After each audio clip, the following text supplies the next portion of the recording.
Now, Plano West High School's AP Music Theory teacher, Akira Sato, will introduce two award winners, Emily Hua and Dara Lee.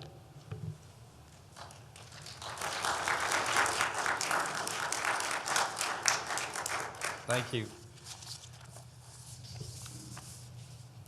So today, I have the pleasure of introducing two of the scholarship recipients to you.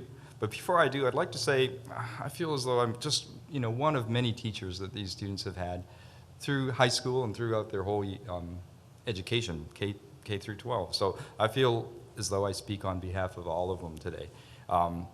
Now, on to the business of introducing Ms. Emily Hua, who actually was also an art history student, AP art history student, and whose teacher is here, Mr. Derricott's here, so I speak on behalf of him as well. So here goes. Emily's list of accomplishments is impressive, to say the least. Some highlights are that she is a National Merit Finalist and a National AP Scholar who earned a score of 5 in all 11 AP exams she has taken to date, with 6 more to come this year. Her GPA ranks her third in our graduating class, as Ms. DePietris said, of 1,400 students this year.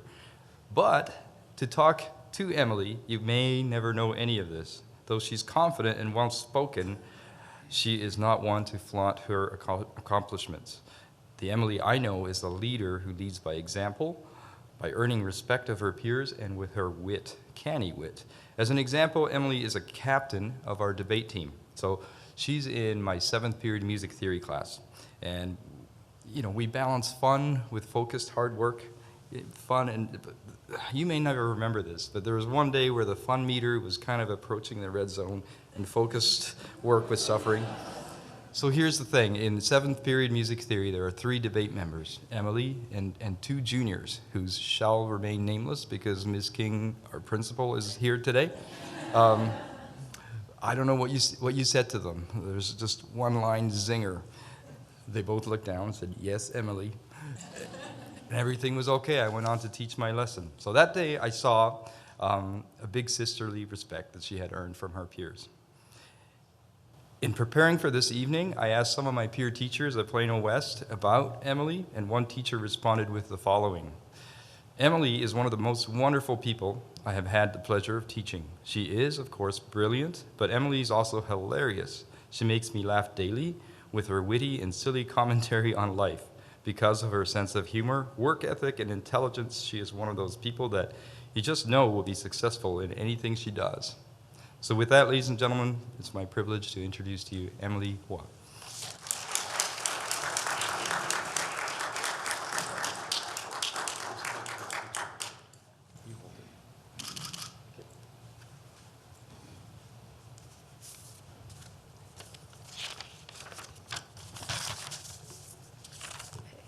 So my love of music and art started around roughly the same time. I took both art and piano classes since I was 5 years old.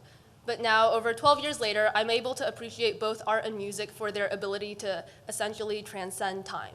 Because even though the art and music movements and their specific pieces are very specific to their time and the creator of these works, just by listening to them, I'm able to be transported across time and across space to the same mentality of these creators. So whether I'm listening to Debussy's Petite Suite or jamming along to the musical I've been begging my friends to listen to, Hamilton, or whether I'm crying in the middle of the Metropolitan Museum of Art because of my favorite art piece, Van Gogh's Wheat Fields with Cypresses is there, or whether I'm traveling throughout China and looking at these beautiful ancient pieces of architecture, I'm able to basically transcend time and be present in the time when they were created. So when I'm in a museum, I can close my eyes and I can almost picture the creators standing right alongside the paintings. When I listen along to music, I can hear the creators of this music almost playing it themselves.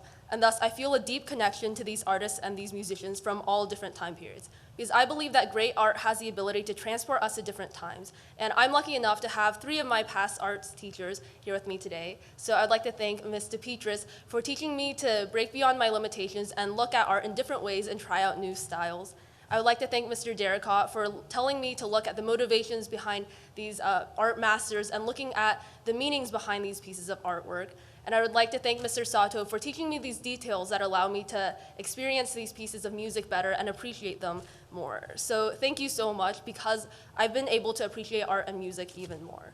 However, music and the arts aren't the only things I've been involved in high school. Like Mr. Sato says, I've taken a lot of AP classes, and after this year, I will have taken 16 AP classes in total, including art history and music theory.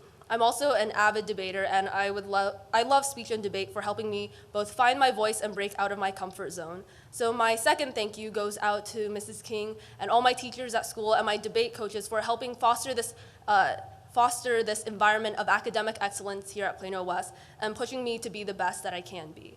But onto the future, though I'm still undecided as to which university I will go to, I know that I'll be doing computer science. And while computer science might not seem very compatible with the arts, there's actually a great need in the field right now for people who are able to work with interfaces and design, because many people who focus on computer science are more math and science based, and I'm able to bridge my love of science with the arts, and I hope to bring this to a highly technical field.